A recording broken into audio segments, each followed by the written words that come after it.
حضرت बायजीद बुस्तामी रहमतुल्लाह ताला अलैह का इंतकाल हुआ। उस जमाने में एक आदमी कफन चोरी किया करता था, कफन चोरी करता था, कपड़ा बड़ा महंगा होता था तो कफन चोर भी पैदा हो गए थे। और रात को देखते थे कहां किसी को दफन किया तो सवेरे जाके कफन चोरी करके ले आते। आपका इंतकाल हुआ तो एक कफन चोर आदमी वो कहता है मैं जनाजे में गया लेकिन मैंने कहा ये अल्लाह के वली हैं, इनकी तरफ मुझे नहीं देखना चाहिए। अगले दिन मैं दोबारा गया एक कफन चोरी करने तो मेरी हिम्मत ना हुई। तीसरे दिन फिर गया तो हिम्मत ना हुई। कहते हैं चौथे दिन हुआ तो हजरत बायजीद मेरी ख्वाब में आए, कहने लगे चल बस कर अब ना चोरी करना। मैंने कहा हुजूर क्या हुआ? फरमाने लगे जिसने मेरा जनाजा पढ़ा अल्लाह ने सब की बख्शिश फरमा। तो अब तू बख्शा हुआ हो कि फिर चोरी करता है, खबरदार। हजरत राबिया बसरिया का विसाल हुआ। बीबी साहिबा का जब इंतकाल हुआ तो कफन चोर आ गया। तो कहते जब मैंने कब्र में हाथ डाला ना कफन को एक समझ ले फट्टा उतार के कफन को हाथ डाला तो बीबी साहिबा बोल पड़ी, कहने लगी छोड़ दे, खबरदार। कहते मैं कांप गया, सख्ता तारी हो गया। मुर्दा बोल पड़ा है। जो मुर्दा होते हैं उन्हें वलियों की जिंदगी समझ में नहीं आती। मुर्दा बोल पड़ा तो हजरत राबिया बसरिया फरमाने लगी छोड़ दे, एक बख्शा हुआ एक बख्शी हुई का कफन चोरी करेगा, बस कर छोड़ दे। तो कहते मैं काम के पीछे गिरा तो मैंने कहा अम्मा तू तो बख्शी हुई है, तेरा तकवा परहेजगारी खौफे खुदा जमाना जानता है, पर मैं कैसे बख्शा हूं? मैं तो पापी हूं, मैंने तो सारी जिंदगी गुनाह कबीरा किया, मुर्दों के कफन चोरी किए, मैं कैसे बख्शा गया? तो अम्मा कहने लगी बोले कल जिसने भी मेरा जनाजा पढ़ा है रब करीम ने सबकी बख्शी फरमा दी। बख्शे गए सारे जनाजे में आने वाले। अल्लाह अपने बंदों को ये शान अता फरमाता है। मेरे हजरत किबला आलम दोस्तों ध्यानदारी से कहता हूं, मस्जिद में बैठा हूं इस वक्त, अगर वो वाली सीरत जो किताबों में हम वलियों की पढ़ते हैं वो अगर किसी शख्स में पाई जाती है तो वो मेरे शेख में पाई जाती है, मेरे हजरत में। अभी आप जब आए लोग कहते हैं आपकी आखिरी मुलाकात कब हुई, तो मैं कहता हूं आखिरी हुई नहीं, कभी ना कभी होगी। ये कैसे हो सकता है? माली दा काम पानी देना, फल पक्के होन या कच्चे, पीर मुरीदां दे सिर ते रहिंदा है, वो झूठे होन या सच्चे। हमारी तो मुलाकात आखिरी की, हम तो जन्नत में भी इकट्ठे रहेंगे, उनके कदमों में रहेंगे। और हम अल्लाह से दुआ मांगते हैं जन्नत मेरे किस कारी जिथे यार नजर ना आवे, ओ दोज़ख मैनू लख बहिश्तां जिथे सोना आवे जावे, तो वहां भी इकट्ठे होंगे। मैं अभी आखिरी दफा जब गया तो ये अजीज़म अबरार भी मेरे साथ थे। इजाजत ही 2 लोगों को मिली वहां तक जाने की, आप कराची तशरीफ फरमा थे, तो मेरे साथ थे। 2 घंटे हम बैठे रहे, बेखबर हो जो गुलामों से वो आका क्या। 6, 7, 8 घंटे इंतजार करना पड़ा, शिकन भी नहीं आया। निका जी कहते हैं उसे बिठाओ बिठाओ। तो बंदा किसी जगह का अपने आप को कुत्ता भी कहे तो कुत्ते तो बेचारे सारी दिहाड़ी बाहर भी नौकरी कर जाते हैं, ये भी नहीं कहते मैंने अंदर आना है, वो तो कभी कहते ही नहीं। उन्होंने कभी कहा है बंदा सग भी कहलाए और फिर वो ड्यूटी भी और तरह की करे, नवाबों जैसी ड्यूटी करना और बात दरवेशी और गुलामी की करना, ये कैसे? 2 बातें तो नहीं होती, बात तो एक होती है। ਜਿਹੜੀਆਂ ਖਸਮਾਂ ਦੀ ਵਿੱਚ ਅਜ਼ਾਬ ਵਸਣ ਭਾਗ ਜਾਗ ਜਾਂਦੇ ਹੋ ना गोलियां दे।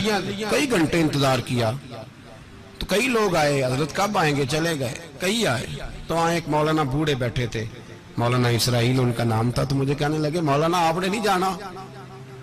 मैंने कहा जी हमने कहाँ जाना है, हम तो यहाँ रहने के लिए आए हैं। जब उनकी 1-2 शख्स ने थोड़ी सी मेरे ऊपर तनकीद की नजर भी डाली, ये कब से आया है, तो कुछ होता तो मुलाकात ना होती, और हम हैं भी नहीं, हम कुछ भी नहीं। हमारा तो 4थे दर्जे के नौकरों में नाम आ जाए तो बड़ी बात है। 4थे दर्जे के नौकरों को भी किस में होती है ना, एक सेक्रेटरी होता है, एक चौकीदार होता है, उनके पास भी चाबियां वाबियां होती हैं, एक बार वाला होता है, एक 4थे 5वें दर्जे का नौकर होता है जिसको कभी कभी बताया जाता है चल गाड़ी धो दे, चल तू आ जा। हम तो 4थे दर्जे के नौकर बनने को भी भाई बड़े तैयार हैं और ईमानदारी से तैयार है, वो रख ले बस मेहरबानी।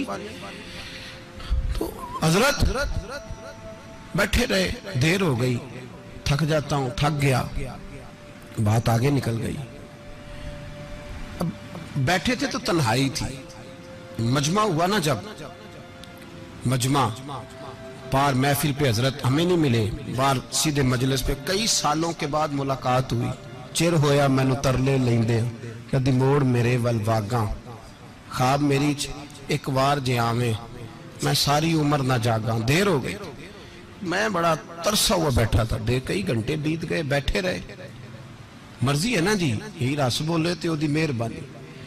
तो देर के बाद जब वहां पहुंचे ना, स्टेज पे सामने हजरत के पास, हजरत स्टेज पे आ गए तो मेरी तबीयत है कि मैं जब अपने शेख के पास बैठता था तो सबसे पीछे बैठने की कोशिश करता था, इसलिए कि बढ़ बढ़ के आगे होना कमाल नहीं, को पकड़ के आगे करे तो फिर भी थोड़ी सी नौकरी कबूल होने की बात समझो। पीछे बैठ गए हम लोग, मैं भी और अबरार भी, हम पीछे बैठ गए। अब वहां उलमा और मशाइख का ढेर लगा हुआ था। हजरत की नजर बज़ाहिर खासी कमजोर है, लेकिन जब बैठे तो ये मेरे साथ मौजूद थे, आप गवाही ले सकते हैं। हजरत ने फौरन नकीबे महफिल से कहा कि वो पीछे बैठा, उसे तो आगे बुलाओ। तो मैं जब उठा ना तो आप यकीन करें मेरा दिल करता था फाड़ डालूं कपड़े और मैं यहाँ लोगों को बताऊं कि बेखबर हो जो गुलामों से वाक़ा क्या है। हम लोग आगे गए और जब मैं स्टेज पे उनके कदमों में बैठा तो मुझे कहने लगे बच्चे को भी बुलाओ जिसको साथ लाए। और जब मैं बैठा तो ईमानदारी की बात, मैंने सलाम ली कान में, मैंने कहा हुजूर तबीयत कैसी है? फरमाने लगे तू जब से आया है मुझे तब से पता है तू बैठा है, तू जब से आया है मुझे तब से पता है, अब कल वापस चले जाना और जाके वहां दीन की नौकरी करना, तू जब से आया है मुझे तब से। मुझे फरमाने लगे कि तू जब से आया है ना मुझे तब से पता है, जाओ नौकरी करो। और एक जुमला कभी नहीं भूलता, फरमाने लगे मैं तो तुम्हारे साथ ही होता हूँ। बस बात खत्म हो गई, मामलात हल हो गए। बातें बड़ी हैं, जो करूं तो क्या करूं, कहो तो राज़े हयात कह दूं, हकीकत कायनात कह दूं, वो बात कह दूं जो पत्थरों के दिलों को भी पाश पाश कर दे। मुझे एक शख्स कहने लगा हर स्टेज पे छाए हुए नजर आते हो। मैंने कहा क्या करूं, सबसे पीछे बैठा होता हूं, सबसे पीछे, लेकिन वक़्त का गौस उठा के जिसको स्टेज पे बिठाए उसे पीछे कौन बिठा सकता है। हम वो जड़ियां गुड्डियां अब तो ही उड्डियां। हमने उनकी जिंदगी में रानाई देखी है, गरीब परवरी देखी है। मैं इतना बड़ा नजराना नहीं कभी उनको दे सका। मैं किसान का बेटा हूँ, मैं तो अभी 9th क्लास में था, मेरे अब्बा जी पर्दा कर गए थे। मैंने बड़ी गुर्बत में वक्त गुजारा है, लेकिन मुझे उनके अरब और खरब पति मुरीद हैं। खरब वहाँ लोग करोड़ों रुपया लेके लाइनों में खड़े होते हैं। मैं गरीब बाप का बेटा और मुस्तार जिंदगी, लेकिन मैंने उन्हें इज्जत देते देखा है। मैंने देखा है वो करीब बुलाने वाले, वो प्यार करने वाले। मैंने उनकी गरीब, लोग कहते हैं मेरा पीर गरीब नवाज है, और कसम अल्लाह की मेरा पीर गरीब नवाज है। मैंने गरीब नवाजी देखी है, मैंने वो रंग देखा है, मैंने वो जलवा देखा है। उनके नरगसी होंठ जब कभी कभी मेरे पेशानी का बोसा लेते तो मुझे यूं लगता कि अल्लाह ने जितनी खुशबू दुनिया में रखी थी मेरे शेख ने सारी मेरे वजूद के अंदर उड़ेल दी। बरेली से जब मेरी वापसी थी और मैं पलट रहा था तो मैं मुलाकात करने गया, मेरी तबीयत में ये रानाई थी कि खुदा खैर करे। अब मैं पलट रहा हूँ, मैं मुलाकात करके जब वापस बाहर आ गया, मेरे साथ एक शख्स था तो मुझे फिर बुलाया, और जब मैं दोबारा अंदर गया तो मुझे अपनी जेब से कुछ रुपए निकाल के दिए। फरमाने लगे ये खर्च है आने जाने का और कभी महसूस न करना। मुझे वो सब लोगों के बीच में देते तो मेरे लिए एजाज था, लेकिन मेरे जैसे गरीब को नवाजना भी और उसकी इज्जत का भी ख्याल करना, ये मकाम, ये रंग, मेरे पास करोड़ों बातें हैं, बल्कि मैं साफ कहूंगा कि उन्हीं की महफिल सवारता हूँ। चिराग मेरा है रात उनकी, मैं उन्हीं के मतलब की कह रहा हूँ। जुबान मेरी है बात उनकी। लोग अपने अब्बे की गद्दी पे बैठ के बड़े लोग होते हैं, لیکن میں نے بتایا کہ میرے ابا جی کسان تھے، کسی بڑی گدی سے تعلق نہیں، میں کسی جماعت میں کبھی نہیں گیا، کوئی سہارا نہیں لیا۔ مسجد بھی وہ ہے جہاں جب میں آیا تھا تو 3 لوگ نماز کے لیے ہوتے تھے، تو کبھی تیسرا ڈھونڈنا پڑتا تھا۔ جتنے جلوے، جتنی رانائیاں، جتنا حسن، جتنی تازگیاں، اور میرے عزیزوں کے چہروں پر یہ جو نورانیت کا حسن آپ کو نظر آتا ہے نا، یہ میرے حضرت کی ہونٹ سے نکلی ہوئی صرف ایک دعا کا صدقہ ہے، صرف ایک دعا کا صدقہ ہے، صرف ایک دعا کا صدقہ۔ تو بھائی وہ کبھی کبھی یہ شعر پڑھتے ہیں نا میرے عزیز، تو وہ میرے لیے پڑھتے ہیں، میرے لیے شعر پڑھتے ہیں کہ جے کر سائیں وسون کچھ اجیاں نو پھر کیڑا مائی دا لال اجاڑ سکدا ہے، جے کر سائیں وسون کچھ اجیاں پھر کیڑا مائی دا لال۔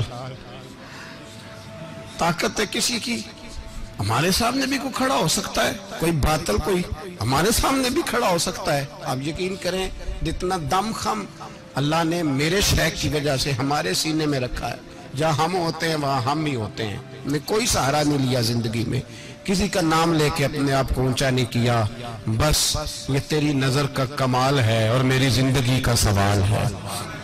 اور اس نظر پہ میں نے کہا مریں گے تو کفن پہ بھی نام لکھائیں گے، اور مریں گے تو قبر پہ کتبہ بھی تیرے نام کا لکھائیں گے، اور یہی جلوے لے کر کے انشاءاللہ جائیں گے، اسی نام سے پہچانے جائیں گے، اور انشاءاللہ وہاں بھی غلاموں کا رنگ نرالا ہی ہوگا۔ باتیں ہو ہی نہیں سکیں، بھی تو ایک پہلو کھلا ہے، ابھی تو دفتر پیچھے پڑے، انشاءاللہ پھر ایک نشست رکھوں گا، ان کی باتیں پھر چھیڑوں گا، اور یہ باتیں ہوتی رہیں گی انشاءاللہ تعالی۔ مجھے لوگ پوچھتے ہیں ہر تقریر میں کہتے ہو میرے حضرت فرماتے ہیں، تو میں نے کہا کیا کروں، میں تو فرماتا ہی نہیں۔ آپ یقین کریں تیاری کوئی کرتا ہوں، جمعہ میں تقریر کوئی اور ہو جاتی ہے، وہاں کچھ اور، کتابیں کچھ اور دیکھ کے آتا ہوں، یہاں کچھ اور ہو جاتی ہے، پھر سمجھ آتی ہے کہ تو بولنے والا ہے ہی نہیں، کوئی اور ہے جو تجھے سبق پڑھاتا ہے، جو تجھے کہتا ہے اس طرح کر کے بات کر، اس طرح کر کے۔ ایک شخص مجھے ناروے سے رات فون کر رہا تھا، کہنے لگا حضرت صاحب آپ کی باتیں میرے سیدھے دل میں لگتی ہیں، اور یہاں بیٹھ کے صحیح ہو گیا ہوں، فیس بک پہ سن کے وجہ کیا ہے؟ میں کہتے مجھے بھی نہیں پتا، مجھے پتا ہو تو میں بتانا دوں، یہ مجھے نہیں پتا بھائی، مجھے کیا خبر کہاں یہ مسجد جو کہاں دنیا سے بھی دور ہے، اور کہاں ناروے، اور کہاں لندن، اور کہاں سارا زمانہ، اور کہاں یہ دنیا، ہمیں نہیں پتا۔ بس اتنی بات ہے کہ مالی دا کم پانی دینا، پھل کچے ہون یا پکے، تو پیر مریداں دے سر تے رہندا ہے، جھوٹے ہون یا سچے، یہ پکی بات ہے، یہ کنفرم بات ہے۔ اور مجھے تو کبھی کبھی لگتا ہے وہ صرف میرا ہی خیال نہیں رکھتے، جو مجھ فقیر سے جو وابستہ ہیں ان کا بھی بڑا خیال رکھتے ہیں۔ کئی دفعہ مجھے اپنے کئی عقیدت مندوں اور مریدوں کے پیچھے ان کے جلوے نظر آتے ہیں، مجھے ایسے لگتا ہے جیسے چھا گئی ہے ان پر میرے حضرت کی نورانیت، مجھے رنگ نظر آتا ہے اپنے درویشوں میں ان کے حسن کا۔